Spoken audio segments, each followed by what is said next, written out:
Këta banor të fshatit ose kpash janë mbledhur në varrezat e fshatit për të parë dëmët që u janë shkaktuar varrezave ku prehen më të dashurit e tyre.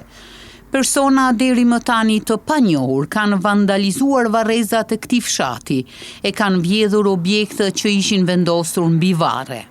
Njëri nga banorët e fshatit kërkoi ndihmë për kapjen e personave që sipas tij e kanë kryer këtë veprim të tmerrshëm. Ka ndodhur para 3 vite e gjys, kanë mbledhur dosene ma pak vlerë kanë pas, edhe kjo është jo që është veç vlera, po është edhe diçka shumë e rëndë për ne si familjarë, se në këto ditë më ardhë me dëmtu vorret edhe vjedh.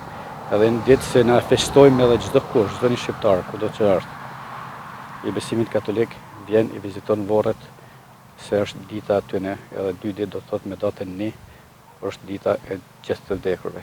Unë kam kërkesën të institucioneve që të mirën me rastin, të zbulohet rasti dhe të marrin dënimin e merituar që ata meritojnë të jenë në burg jo në liri. Ndërsa një tjetër tha se këto veprime në prag të festës së 1 nëntorit ku nderohen familjarët që nuk jetojnë më janë të patolerueshme. Këtu ka ndodhur një gjë shumë mërshme ta quaj ashtu, sepse bashkë momentin kur duhet të bënohen lulet edhe është dita e shenjtë shtunën, këtu kanë ardhur dhe kanë kesh përdor, e kanë humbur moralin, se këtu nuk dihet se kush e ka bën këta, por kjo është një turp që e kanë bën. Banorët e fshatit ose kpash kërkuan nga institucionet gjegjëse që sa më shpejt që është mundur të hedhin dritë mbi këtë rast.